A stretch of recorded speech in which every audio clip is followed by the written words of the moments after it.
Joe Show. Oh, awesome. This is great. This is wonderful. Adam, thanks so much for the kind words. I don't think I've ever had someone with quite so many chili peppers on their evaluation speak so highly of me, so thank you. Let me bring this up here. Oh my gosh, this is itty bitty. All right. Extend desktop. Get the right one. Yeah, all right. Well, thanks for letting me come today. I am super excited to be here. It's great to see so many smiling faces early in the morning. You don't get that every day at work, so thank you for being here.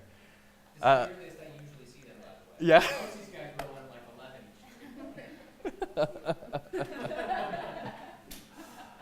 like 11. Really quickly, actually, I'm going to run back over to my backpack because I forgot something that I need to plug in here so that I can roam, because I need to move while I'm talking, or else a bomb goes off inside my heart, and it's not good. Speed of at least 50 miles an hour. Okay, so like Adam said, I'm a UX guy. That's my job title. Let's see, is this working? Awesome, perfect. So I've been in the product space for about 4.5 years. I started working at agencies. I actually started working with Adam at an agency. He walked me to my first interview, and I still remember that day. That was a good memory. After that, I moved to another agency in Provo, and now I am working at a company up in Lehigh called Xactware, doing user experience work for them and helping them kind of make the next level of property insurance. Sounds super dry, but we can talk about why it's actually really not and how that's super important for jobs later on, for any job that you find. As well, this past week I've started offering myself to doing freelance work for design sprints for companies, helping teams align around a problem and solve it within a week. So that's very exciting. I've got some endorsements from people at Google Ventures, so excited to see where that goes. So all that to say, I kind of know what I'm talking about. There are people who know a lot more than me. Today we're going to be doing an overview, as you can see here. Like Adam said, if you have any questions about anything specific you're wanting to know, please raise your hand, shout it out, whatever. I won't be offended. I'll cry later on, but that's why my wife is here to console me. The goal here today is not necessarily to go super deep. At least that's not what the slides are about. We can do that through questions. What I want to do today is kind of open your minds about what research can be and how you can go about doing it. I'm going to give you a few tools to try things out, maybe some things you haven't heard of, maybe some things you have. Then at the very end, provide some references you can use to learn more about this later on if you want to. There are tons of great resources. Some of the people I value most in life are just the people that kind of are indexes, people that can point me to various places and show me where to learn. So like I said, if you have any questions, just raise your hand. So lots of designers, when they give talks at conferences and stuff, they self-illustrate their slides. This is by a guy called Pablo Stanley. You may have seen some YouTube videos around of his. He always says, "Hi, I'm Pablo Stanley, and today we're going to talk about Sketch." And he's awesome, great dude, very funny, good illustrator. And I thought I'd try this out in my own style because I've never really been able to. Art is not actually my background. My background is much more in strategy and in the technological side of things, business strategy. I gave it a shot.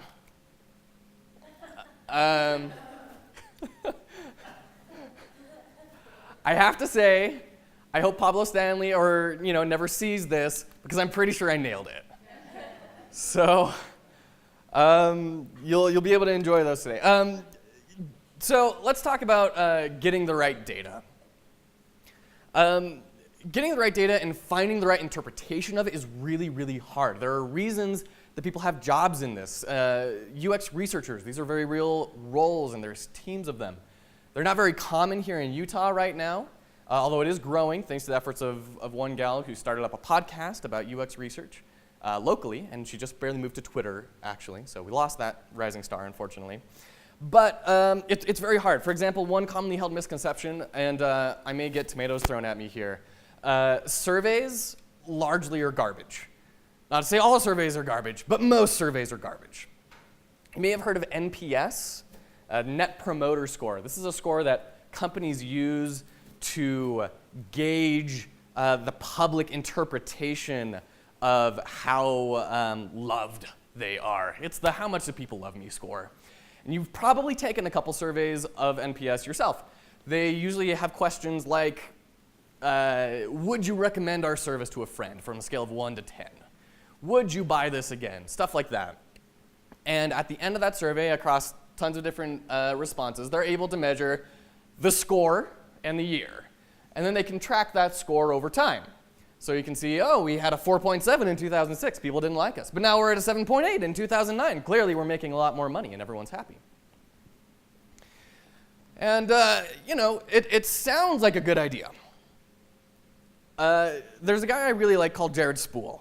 He talks about why this NPS idea actually ends up costing companies quite a lot of money, hand over fist, actually, because they are trying to boil a very complicated subject down to a single number, and that frequently leads people astray.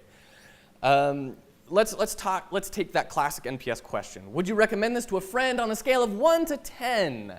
If you give a 1 to 7, you're counted as being a detractor, actively someone who is pulling business away from the company. Whereas if it's an 8 to a 10, you're a promoter.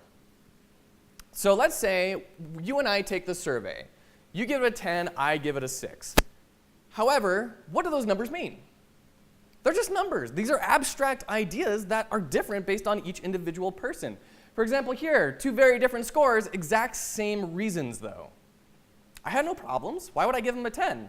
Or I had no problems. It was great. Exact same reasoning, very different results. So surveys can be very fundamentally flawed if you're not extremely careful with them. Now, it doesn't mean that stuff like NPS can't help an organization. It doesn't mean it's something we should just throw away, but it does mean it's something we need to be careful about. You can't boil things down to a single number and say, yes, executives, we're doing great, unless you're wanting to raise a lot of money for your department, in which case, lie away. The most important thing to remember here is all mental models are wrong, but some are useful. And that's going to be the running theme today. All mental models are wrong, but some are useful based on circumstances. So today we're going to go over how to effectively plan research, how to extract the right information, how to analyze the data, and then how to come up with useful action items. There is simply so much content that we can talk about. This is multiple classes worth with years of study, and we're still learning more and more about it every day. So this is going to be very broad. So once again, please raise your hand, speak up if something interests you or you want to learn more about it, and we'll dive in and kind of leave some of the other stuff on the table. I have to ask one real quick. Yeah. So Sarah's like an illustrated artist, right? Yes. Okay. Yeah. She opted not to help with your slides. Well, I think enough artistic ability has rubbed off on me over the past 5 years that, I mean, it's definitely like an A- after. I'm just curious. yeah, I'm a little hurt by the question. Like, I think I'm doing a good job here. Yeah. It's a good question. So the question, in case you didn't hear it, was if the knowledge of why these surveys are flawed is widespread, why are we still using them? It's a really good question. So first off, UX is still a very growing discipline, right? It's still fairly new. Despite having 50 plus years of history, companies still have a hard time buying into it. They still equate it with stuff like graphic design. And then it's like, oh, well, you're gonna make it look good, right? Well, no, actually, I'm not very great at graphic design. I'm really here to make the product strategy work, to find a good market, to make sure that people know how to use it and why to use it. So that's part of it. It's just the industry is very misunderstood. There are some companies that are catching on. Places like Pluralsight up north. They have a chief experience officer, Nate Walkingshaw. I'm seeing some nods. Yeah. We got some people walking in the Walkingshaw's footsteps. All right. Smart dude. So companies are starting to catch on. But it's just not widespread. And like I said, there's a very psychological need to kind of boil things down to a single number. you know? These CEOs, they're really busy. They don't have the time to deal with complex analysis, especially when they're kind of old school and a lot of their thoughts are still focused around 90% of it being how do we lock people into contracts instead of how do we offer a product that people are willingly paying money for, right? Those are just my thoughts. And also, surveys are really easy. Yes. Yeah. There's also a convenience aspect to it. And we're going to talk about this a little bit later on, actually. There's something really assuring about numbers, right? Like we just love crunchy numbers. They may be completely off basis, but oh man, we love some numbers. So one other thing I want to mention here, sorry, did that answer your question a little bit? Okay. Yeah. I do tend to talk about things or say words and stuff that are kind of industry specific, and I don't always catch myself and offer explanations. So if you hear me saying something and like, whoa, hold on, what is that? Just once again, let me know. So a lot of what planning your research is answering questions. That poor little question mark.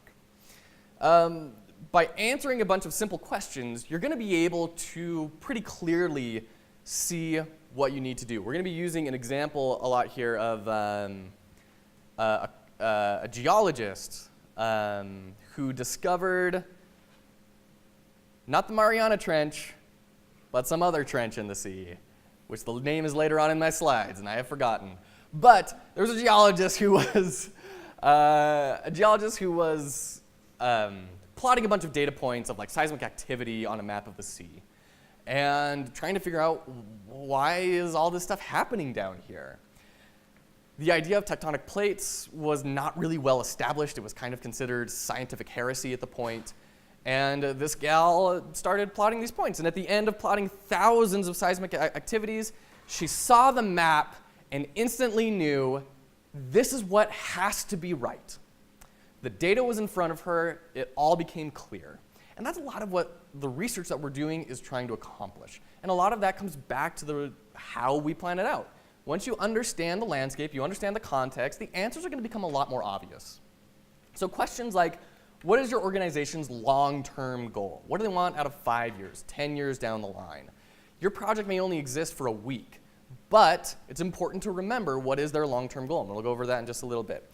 These long-term goals could look like increasing international presence. They could look like earning more referrals per active user, increasing monthly active users, anything like that. The next question you need to answer is, what are you trying to learn? Why are you doing this research at all? It sounds kind of silly, but a lot of people jump into research projects not knowing why.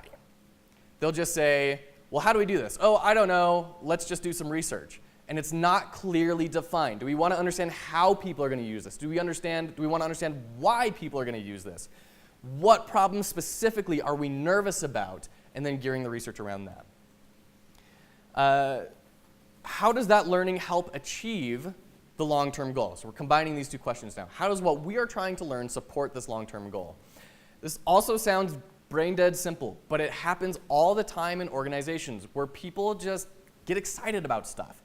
They get budget to do a new project and they say, great, let's go. And they may end up going in a completely different track than the rest of the company, which at best can maybe kind of help, usually not really help at all, and at worst actively detract from what the company is trying to achieve. Another good question is, who needs to understand the research? Is this going to be presented just to your product team, to a marketing team? Or is this going to go up to a CEO? Or is it going to be presented at all? Is this just for your own information?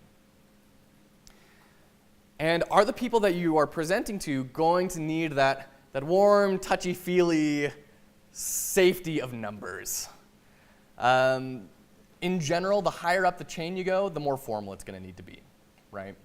If I'm presenting to the CEO, I'm probably going to be wearing nice clothes. I'm going to be having some graphs. I'm going to have a PowerPoint, all those fancy things to make people feel more comfortable. If I'm just presenting to my product team, who I work with every day, then we can just say, yeah, people did this. And they're going to believe it, and it's going to be fine. We can move forward. Being able to say, 50 out of 75 users said this is a whole lot more convincing than, well, lots of people said this. So the next question is, what resources are available to you? Adam has been extolling the virtues of your guys' super cool new kitted out labs over the past couple of days, and those are awesome. I'm going to tell you though, most companies are not as cool as Adam. They don't have as cool a stuff as that. Some companies do, which is great, but many companies don't. I certainly don't. So you need to consider, what resources do you have? If you don't have any budget or the facilities to do research, you're going to have to depend a lot more on relationships and free software. So what kind of tools, what kind of software are there? That depends on a couple of other questions of what kinds of research should we use. There's two main types of research. There's qualitative and there's quantitative. Okay?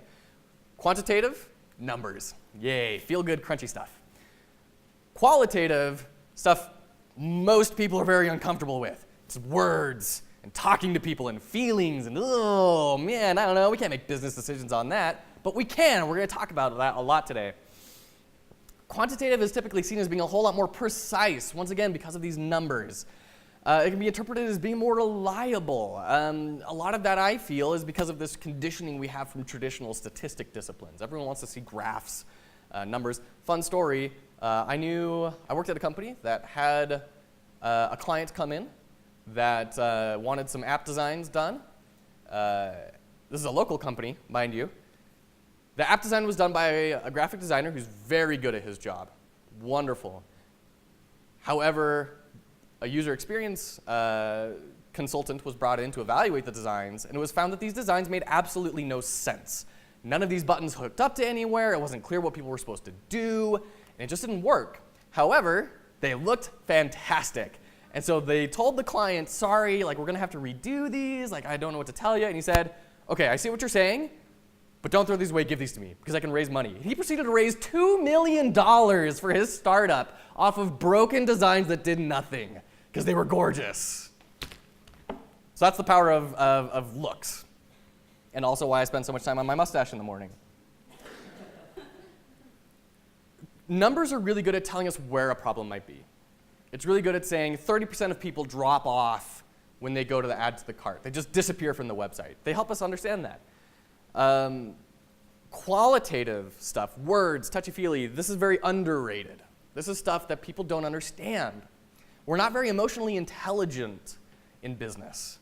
And so it gets discounted. However, it is a very secret superpower that will help you understand why people are dropping off in that funnel. So you can use the numbers to lead you to the right place. You can use the qualitative stuff, talking to people, to understand why. These qualitative evaluation things, these can look like user interviews. They look like user interviews. They can look like usability testing, card sorting, contextual interviews. I know most of those are not going to be, understood. We'll maybe get to those by the end. So how does this all combine to help us plan, help us figure out what we're supposed to be doing for our research? And the honest answer is it's tricky, messy, and hard. Once again, people have jobs in this for a reason. But by plotting out the data points, it's going to become a whole lot easier. So let's use a couple of examples just to kind of get the ideas flowing. I'm going to need audience participation here. So let's say we're pitching a new feature idea to a CEO for our app. The feature would cost a couple product teams a few months to build out, with an estimated cost in salaries and benefits and facilities costs of $650,000. Now, we're pretty sure this feature is going to resolve a really big pain point for our customers, which a lot of people have brought up for ages. What sort of research do you think we're going to want to present most heavily and therefore perform most heavily to this CEO? Qualitative or quantitative?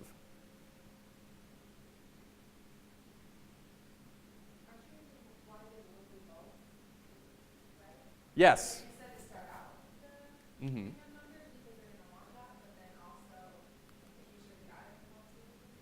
Absolutely. Sorry, I'll get to you in a second. There's a great book called Pitch Anything, which talks about how to sell people. And the culminating story is this guy who's selling people on an airport, that his company can raise the funds required to do it. And he gives a lot of great numbers and stuff. But the thing that seals it is bringing in one of the locals of the community who said this land used to be a touch football field, and it was a big rallying point for the community, and it's just been a parking lot for 2 decades now. And it's been a huge loss to our community. And the pitcher said, listen, we don't care if you go with us or not, but we want whoever wins to rebuild this touch football field. People were crying, and they were sold. And they won over a much bigger company because they were able to bring in the emotions. They had the data to back it up, but then they brought in the emotions as the last little point to seal the deal. So absolutely, you're going to want both. Yeah? I was just going to say that, like you said, quantitative data will kind of give you the where and the what, and then the qualitative will bring in the why. The why is the big turning point for any business decision, right? Yeah. So I think the qualitative is very important. Absolutely. You're going to want to be doing a lot of, look out for lightning, surveys. Lots of good surveys, lots of good data gathering, lots of dashboard analytic type sort of stuff in order to be able to present that, have fancy graphs, make it look nice. The CEO is going to be won over, absolutely. So the next example, we just did a redesign of our website, and while it looks a lot smoother, our profit lines have gone down slightly. And everyone has different ideas of why this happened, but nobody can align on how to fix it. What might we do there?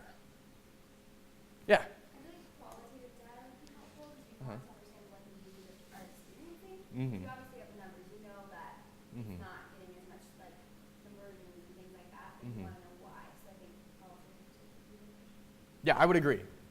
I would definitely start doing some interviews, bring people in, talking to them, maybe watch them use it, and kind of see what's the real problem. Especially if there's so many different conflicting opinions, that's when you start getting politics into it. And it's easy to just argue with people in a room forever. In fact, a lot of what kind of modern movements in the UX field is cutting down on unstructured conversation. Because when people are just in a room and talking about things, studies show that creativity goes down, opinionated voices go down, the ability to collaborate with each other goes down, oddly enough. And so using structured exercises and structured information and data to present to them will help boost that. So being able to say, yeah, we actually brought in 5 people, and 3 out of the 5 of them all said that this picture was actually extremely offensive to them. Not too far away from a true story that I had. So it's very useful to do that. Great. So some of the tools. Boy, we are just running out of time. Some of the tools here, this is all quantitative stuff. These are some great resources. We'll go over those a little bit more in detail a little bit later. Stuff like Hotjar, Full Story, Crazy Egg, Google Analytics. These are all things you can install on a website or app, and it'll give you dashboards. It'll give you data. It'll show you where people are clicking and where they're falling off, what funnels they're going down and then bouncing out of. These are all very simple to install on a website, and they're all either free or have free trials available to them. For surveys, you probably know this already. Qualtrics, SurveyMonkey, these are big ones. And then the last one, just do it yourself. Just write questions down on a piece of paper and go talk to people and ask them, right? It doesn't have to be digital. Surveys, as I've been saying over and over again, these are so hard to get right. They're incredibly hard to get right. However, just as Adam said, they're very cheap and they're very easy, and they can get you a lot of data. And if it's well structured, it can be very useful data. In general, the more focused a survey is, the more useful it's going to be. So an example of a bad survey, like NPS, is saying, how much do you like us? It kind of couldn't get more vague than that, right? However, drilling in and saying, how satisfied are you with the shipping calculator on the website? That's going to get you a lot closer to some real honest opinions. Another thing is avoid 1 to 10 scales if at all possible. Once again, NPS, 1 to 7 you're a detractor, 8 to 10 you are a promoter. There's not really any science behind that. It's just what some guy decided. So, why do we use that? Stuff that does work, oddly enough, I know it sounds cheesy, but using emoji sliders. Okay? Like frowny faces up to yeah, happy faces. That is going to bring a bit more of that abstract feeling into it. And you can correspond those to numbers. You can correspond those to a 1 to 10 scale, but don't show that to people. Show people kind of how they're feeling. Because once again, I had no problems as a 6 or a 10, right? Whereas if someone had no problems, maybe they're going to that error ratio is going to scooch in a little bit because people are going to understand emotions more than a number. Last tip on there, allow comments on questions as much as possible. It slows down how quickly you can interpret the data, but it helps you interpret it in the right way.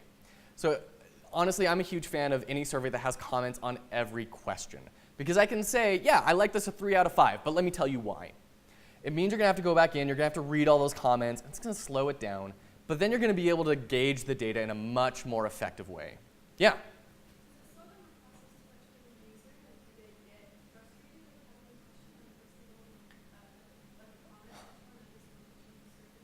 Yeah, so the question was, does that frustrate users to have so many comments and everything? And I think there's definitely something to be said for that.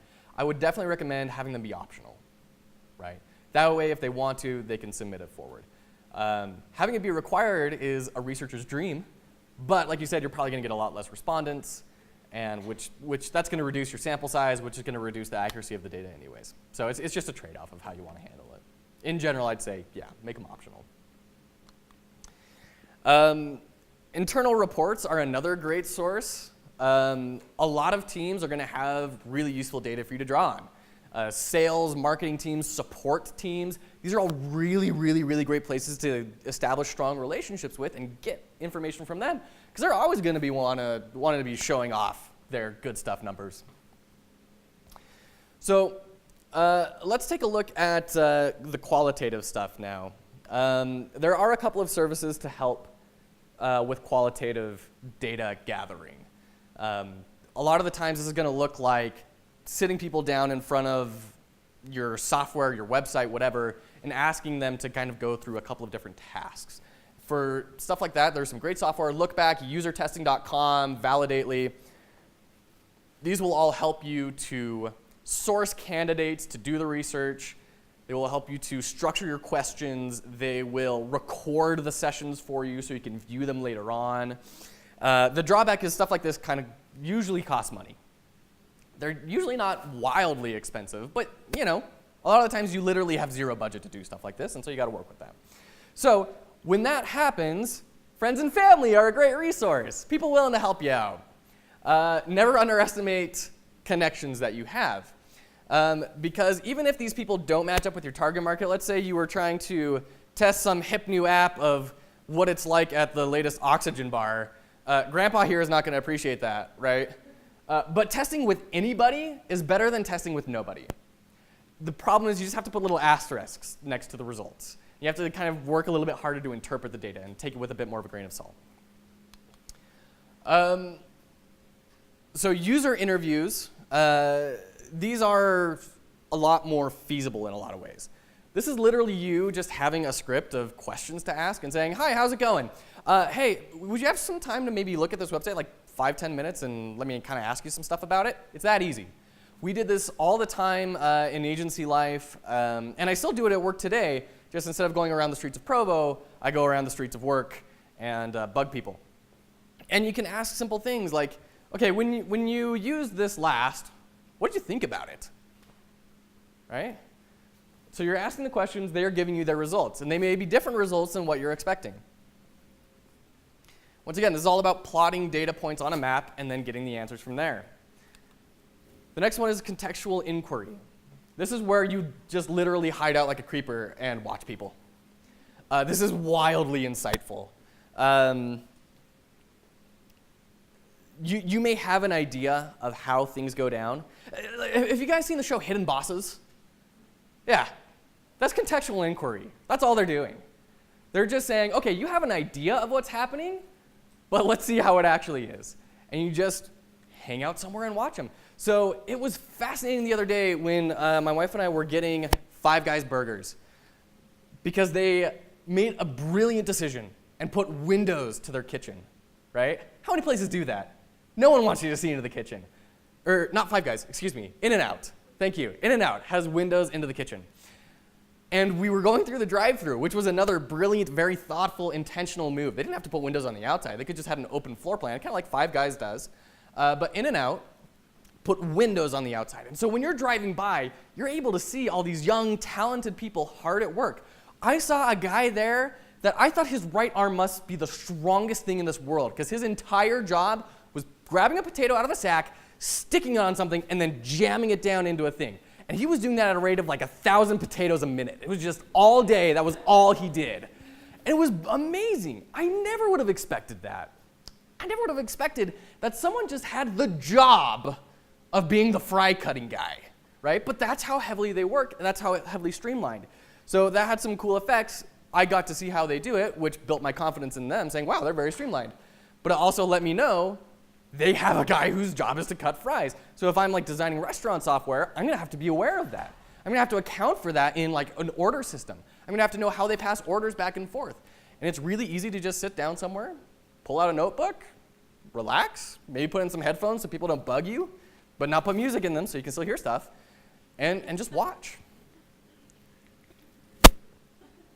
So let's go over some tips that are kind of in more general about how to do qualitative research, because it's a bit harder than quantitative, I feel, to get useful information out of. Well, maybe not. Anyways, tip number 1, don't try to freehand a light bulb,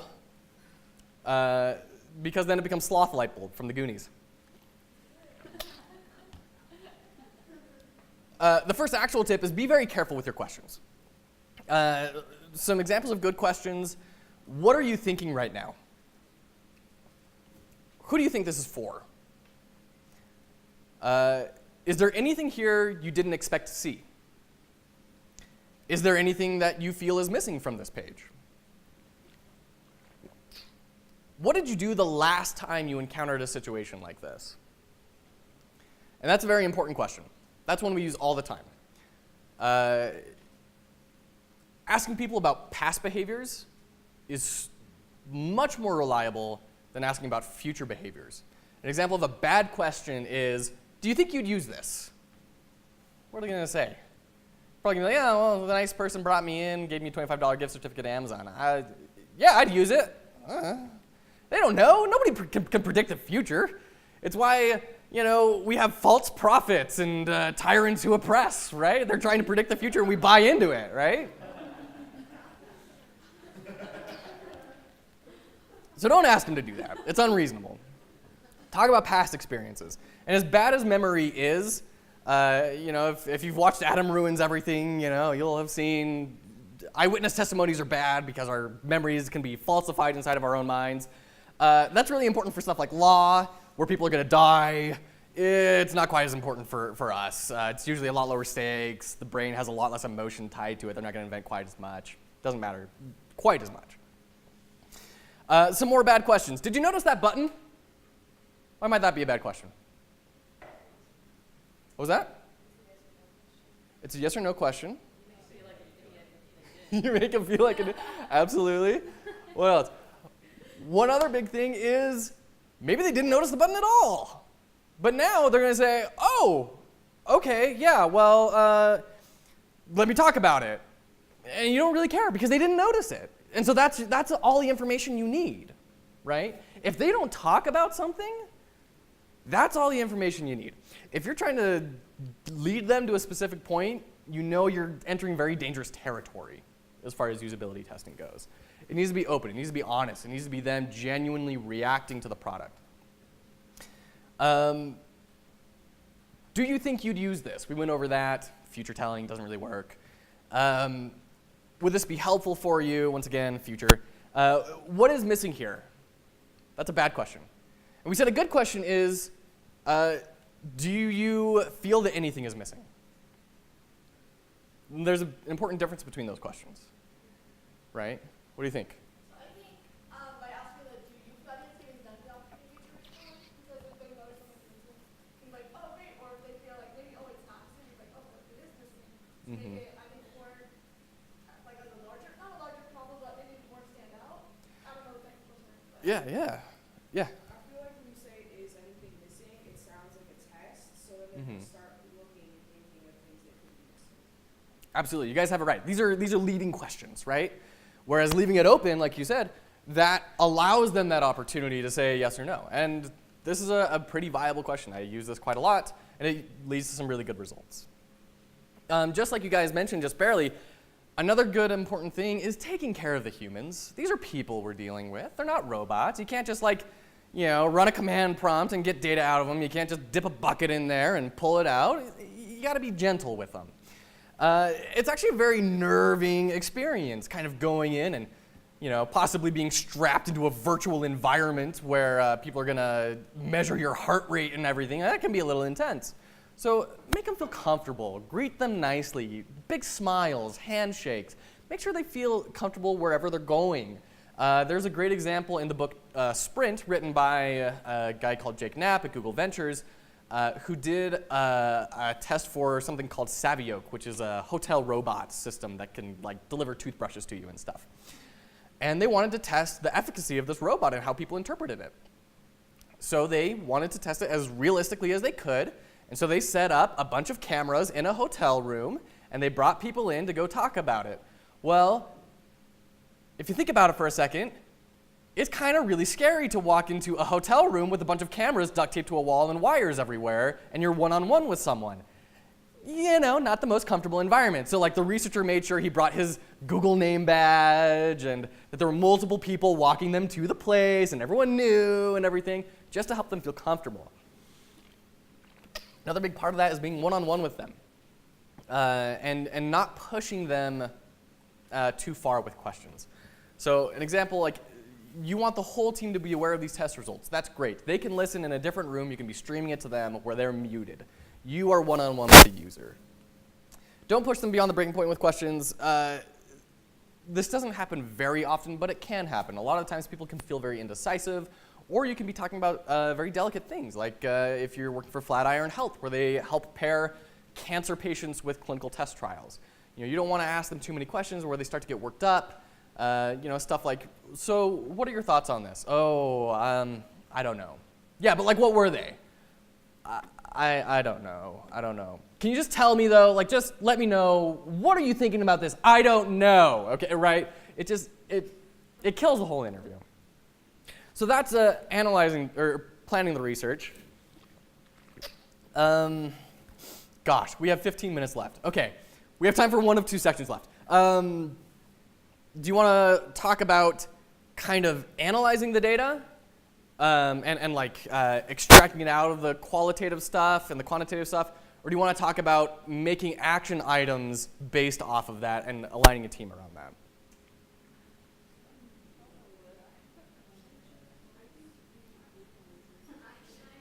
That's so hard. Action items. Okay. Let's go to action items because there are a lot of really great resources for how to analyze data. Each of these services has tutorials that'll walk you through it. It's stuff you can look up on your own. Stuff that I feel is a lot less known is kind of how to take this and then to make action items out of it and how to actively improve from there. So let's go ahead and skip to that. This is something that I'm taking a lot of from something called design sprints. This is a book called Sprint written by people at Google Ventures, like I mentioned, as well as an agency in Berlin who's the world's leading expert in this stuff called AJ and Smart. And your real secret weapon, the golden bullet to kill super werewolves, are sticky notes. This is a superpower that everyone needs to have. What you're going to do is you're going to write down all of your observations on sticky notes. And this is important because when stuff is just in your head, this is one of the reasons why the idea of getting a map filled out is so important. When ideas are in your head, they're abstract. They sound great, right?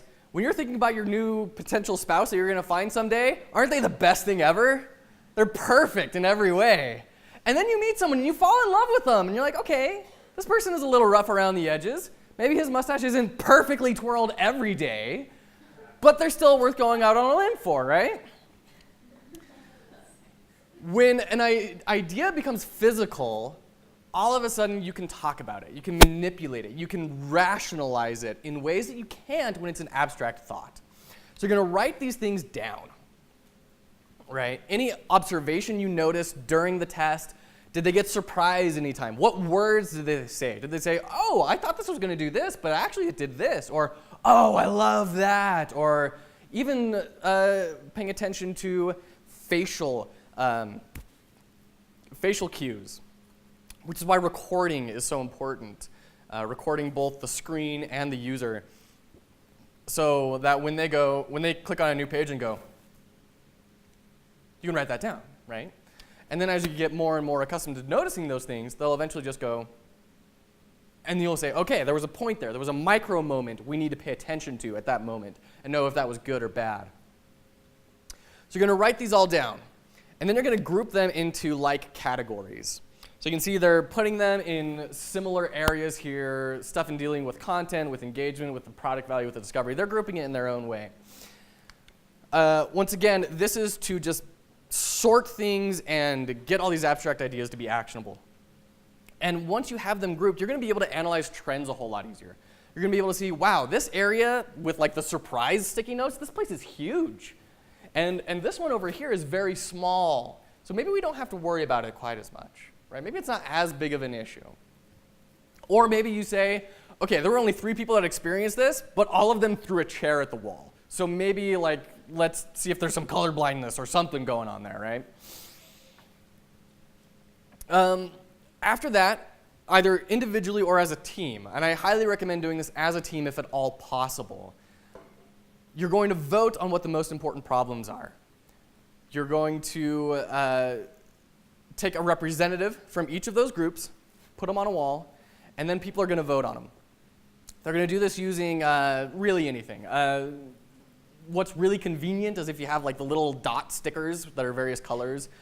Make sure everyone has the same color, by the way. We want the voting to be anonymous. This is more of that structured discussion that we were talking about before. Make sure it's anonymous so that people can go around, they get 2 or 3 votes, and they stick them on the things they think are most important. After the team has briefed on the problem, they've briefed on the research and the results, then that anonymous voting happens. Then you're going to sort them from most votes to least votes.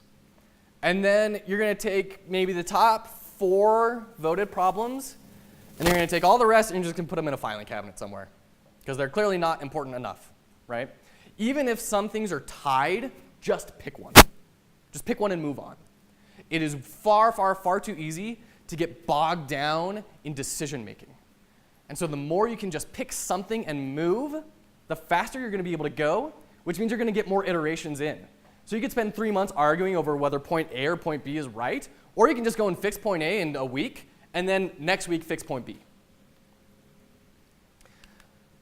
Next up, you're going to reframe these problems into things called how might we notes. So the team is going to sit down with more sticky notes, and they're going to look at these top 4 or 5 problems, and they're going to write how might we at the top of their sticky notes, and then frame the problem as a question. How might we is very important. That's a very important language. Words matter. How might we says we're going to do this thing. If you say can we, that leaves the answer of no. So how might we encourage users to use our app when traveling? How might we improve first-time user screen? There's a bit of an art to these. You don't want them to be too general or too specific. Too general, and it's like, you know, how might we make money? Well, geez, you're going to get a million answers to that one. And then too specific is like, how might we, I don't know, make this color blue? That's not really useful anywhere. There's a sweet spot in there. So you're going to write these down. And you're going to spend about 5 to 7 minutes with your team, just writing down as many ideas as you can. And then you're going to throw them up on a wall. Once again. You're going to vote. Again, another round of voting. If you don't have the stickers, you can just use markers. You can use pens. Ideally, they're all going to be the same color so that, you know, everyone has the same amount of voice. There's also something to be said for having something called a decider in the room, some upper up, that has a bit heavier of a vote, and then they get a different color just to show that, you know, they get to kind of choose a little bit more. And the thing that you're voting on here is what is the most interesting to experiment with for a week or 2. And that's also very important, because if you're working with a client, number one, they don't want to get 9 pages of feedback. right? I made this mistake in the past. I used to send giant documents to clients, and they were completely overwhelmed with what to do. Once again, that meant that they ended up doing nothing. And so it's much easier to do just a few items that they can action and make progress on, and then you can come back with more. And by the time that they're done actioning on those, you'll probably find more important stuff than the ones you left out anyways. Where was I? Right, experiments. That's important. Because it's much, much easier to commit to an experiment than it is to say we're changing this forever, right? If we're saying we're going to experiment with this, no, we're not going to bulldoze your website that's been around since 1998. No, we're just going to experiment with trying a new updated look for a few weeks, and we'll see how we like it, right? At the end of those 2 weeks, they get to make a choice. And it may not always be the choice that you like, but it's probably going to be. This also, as a side note, works really good in your personal life. I'm not committing to a lifelong exercise and diet habit. I'm just going to try and experiment for a few weeks, right? Way easier. And then you keep on performing experiments, and then that becomes a habit. So once people have voted on these, on what they think is the most thing to experiment with for a week or two, you're going to sort them according to votes. Once again, top to bottom. Highest ones going up top. You're going to take the top one, you're going to set it aside. You're going to take all the others and you're going to put them in a filing cabinet somewhere. And you may come back to those at a later point. Once again, top rated only. If there's a tie, just go with the left one. Doesn't matter. Just keep moving. Keep the velocity high. So then the team is going to take 5 to 7 minutes to write down solutions to those how might we notes. Okay? They're going to say, let's say this was the top rated one. How might we encourage users to use our app when traveling? We can then write down solutions like maybe setting up a travel guide program with local experts that are going to help them. Maybe it's we integrate with Google Maps, and that can give them recommendations of where to go. It could look like anything big like that, or small. Like, you know what? People have had a hard time seeing the button when they're on the move on their phones. We found that out during our research, so let's change that. It could be small things like that. The most important thing to remember is that this isn't a physical product. It's digital, most likely. So it's going to be way easier and way faster to change. So don't dwell too much on any one idea. Don't try and get things perfect, polished. Get stuff on paper. Get that abstract idea into a physical, concrete thing that can be discussed and looked at and shared. For any artists that are in the crowd today, how do you start working on a piece? Once you have an idea of what you're going to paint or draw, how do you do that? Sketchbook. What are you doing in your sketchbook? Are you making beautiful paintings? A million really horrible drawings, right? And out of those million, there may be like 1 or 2 that are pretty darn good, right? It's the same principle here. Some of these solutions are going to be garbage. And they may be like, make parachute pants for everyone, and we ship them to them when they sign up. I don't know. But there are going to be some good ideas in there too. Like the parachute pants idea. And it's easy to feel like you need to be a designer to contribute to these sorts of things. You're going to experience this all the time with teams. People say, oh, I'm not good at this. No, it's not. Everyone has ideas. And in order for a team to really maneuver correctly, everyone needs to be involved. Everyone has to have a shared context of what the problem is and what the solution is as you go about doing it. Otherwise, you're all going to be trying to do different things around the same idea. It's going to be like a wheel with spokes coming out of it, right? You start off in the same place, but you all start moving in your own directions due to your own personal interpretations of that, unless you're all understanding what the problem really is in the same way. So you're going to put up the solutions. Everyone's going to get 30 seconds or so to explain what solutions they've written down. And then, once again, you're going to vote on them and reorder them. Then you're going to do something called an effort impact scale. This is borrowing from something called the Kano principle. Here we go. Draw a graph that says impact and then effort, and then you put it into quarters. You're going to start with each solution, starting with the top voted one. You're going to put it right in the middle, and you're going to say to the team, up, down, left, or right. And that's all they get to say, up, down, left, or right. And they'll say, up, okay, up, down. No, it's not going to be that high impact, down, down. Okay, it's going to be really hard, effort up, okay, right, great, all right, sticky. You're going to do that with all of the solutions. And by the end, you're going to have something that looks like this. You're going to have